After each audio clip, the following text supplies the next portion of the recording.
From surfing with the alien to shockwave supernova, Joe Satriani has taken cosmic artistry to another level. His sci-fi comic, Crystal Planet, is hitting shops in June, and his latest record is titled The Elephants of Mars. Thanks for joining me, Joe. Great to be here again. Awesome. Can you tell us how you got involved with the comics? Yeah, my writing partner at a little company we started called Satriani. His name is Ned Evett, great guitar player and singer, and turns out super prolific when it comes to writing scripts and stories. We started Satriani maybe 8 years ago with the idea that we would turn this little story we had dreamt up called Crystal Planet into a full-blown epic adventure. And along the way, a million stories to tell about it. You know, all the twists and turns the story took us and the people we met. But we wind up getting the attention of Lexi at Incendium, who I'd done some comic book work with in the past for his Eternal Descent series. And he, along with Opus and Heavy Metal Magazine, really do want to put out the comic. And I was mentioning to you before, number one, look at that. And number two, and this is a first, I finally got my own number three. So it's really great that the series continues. We have the graphic novels coming out towards the end of this year, which is great. And the story is growing. But it all started with a video. Ned had landed a day job making some animated films, in-house films for a business. And he said, you know, I think he was just getting bored. And he said, hey, well, I got all this equipment here and I'm sitting here doing nothing. Maybe I can make a music video that you can play when you're on tour. So he said, like, pick a song from the new album and send it to me. So I sent him this song called Lies and Truths from Unstoppable Momentum. And what he created was this funny, it was funny, two-dimensional sci-fi thing, all based on my art book, 2013, which was digital renditions of my sketches. And after watching that every night, you know, as we were on stage, I got the idea, like, this has some kind of heart and soul to it. And then we started having these 2-hour phone conversations while I was traveling around the States. And it did turn into Crystal Planet. So it started innocently, and now it's a thing. That's awesome. You know, with the story, you hit my favorite sci-fi buttons with, like, a time traveling space odyssey. So what were your inspirations behind the story? Any films or TV shows? I love all science fiction. I think I started out really falling hard for it when I wound up as a young kid with a Ray Bradbury collection of short stories. And oddly enough, I think it was the story of the Illustrated Man that hit me as just being so unique, because it was science fiction, but it had nothing to do with aliens or, you know, stars exploding and time travel. And it was just, like, so creative. And from there, I know it's a weird jump, but I got into Kurt Vonnegut Jr. And I also saw a lot of his work as being kind of science fiction in a way. He just broke down the barriers between social commentary, the actual structure of a novel, and science fiction. That led me to Philip K. Dick. And, you know, then, you know, it's a watershed. Once you get into sci-fi writers, you realize that there's just so much great stuff out there. It is timely. So, like, when you go back and you read A Door into Summer by Heinlein, you know, you go, okay, this is of its time. So you have to make a couple of excuses here and there.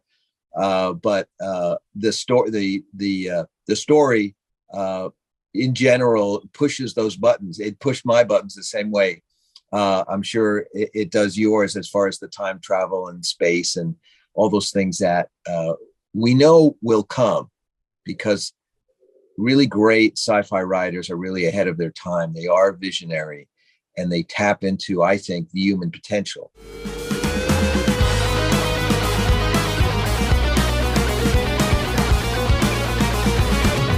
So let's get on to the new record. I really need to know, why elephants on Mars?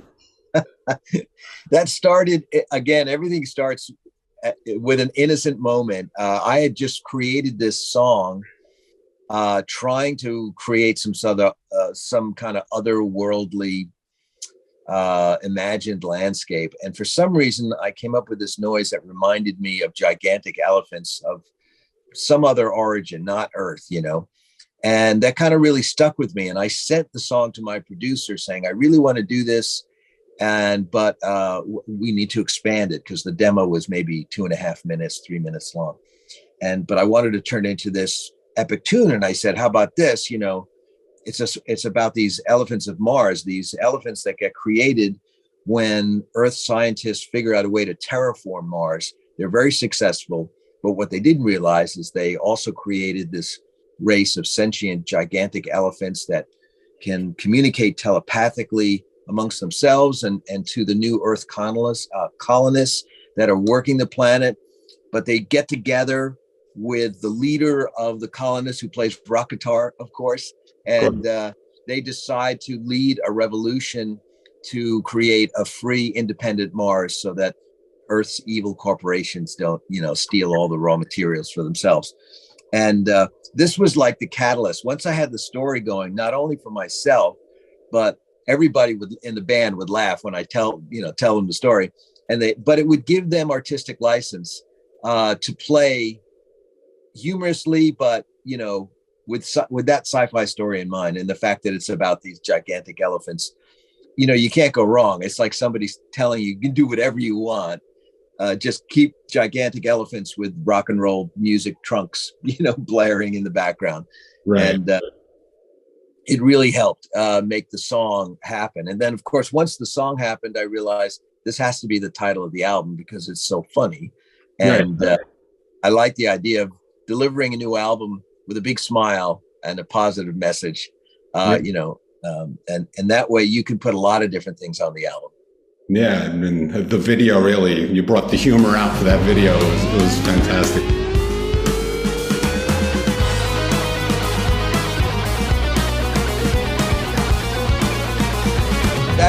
That comes from the brain of my son, Zizi. He independently just came to me with this idea. He said, okay, I just want to check to make sure you're okay with this, but this is my idea.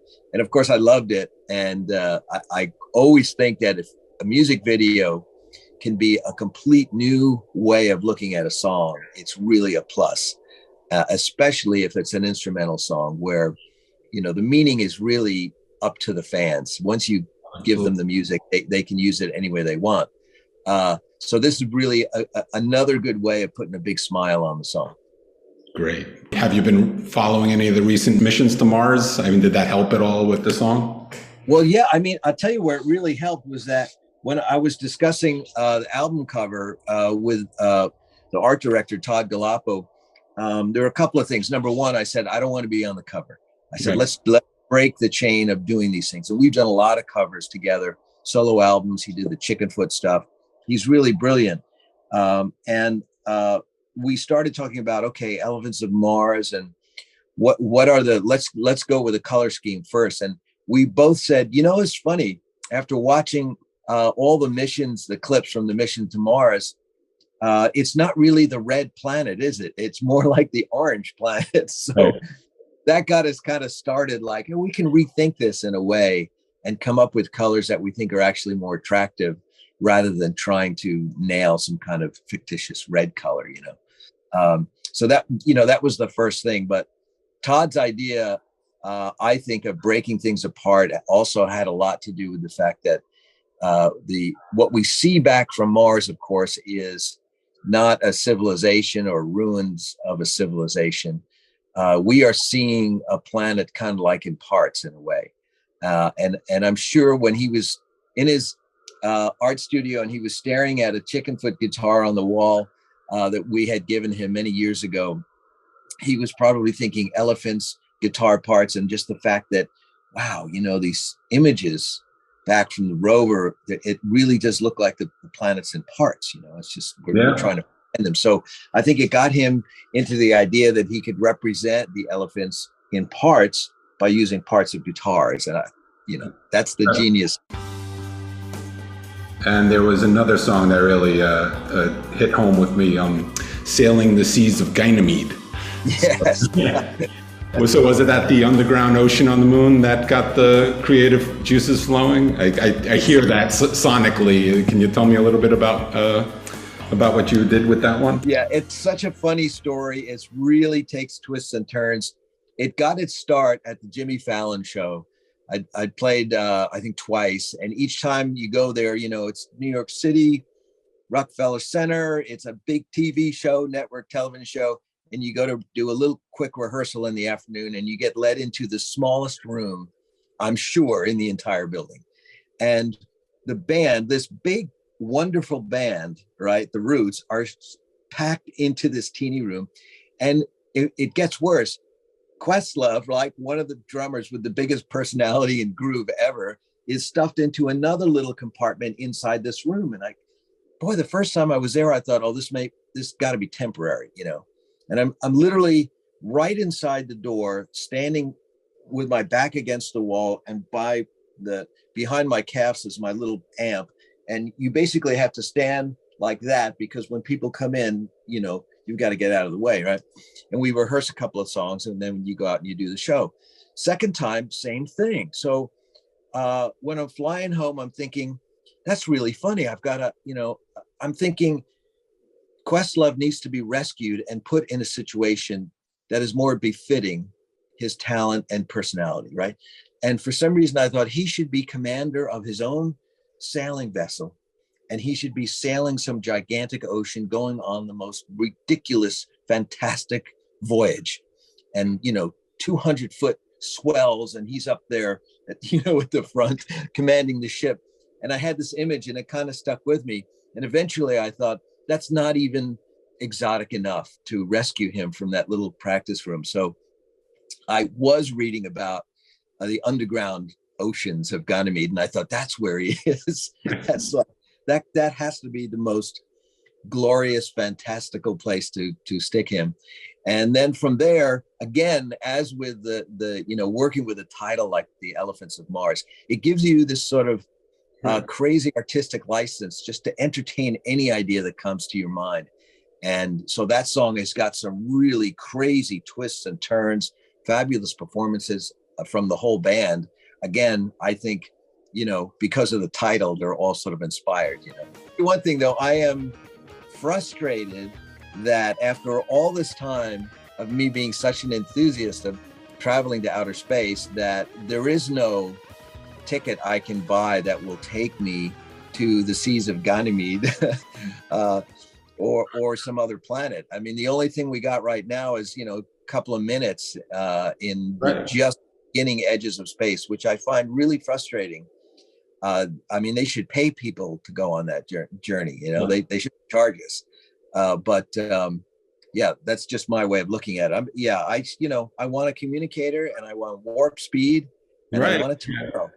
Yeah, when you last talked to Space.com, we were talking about surfing the rings of Saturn. That was one of the videos we put out. It was pretty funny. For all you sci-fi buffs out there, be sure to check out Crystal Planet and the Elephants of Mars. I can guarantee you won't be disappointed. Thank you so much. See you again soon. Space.com.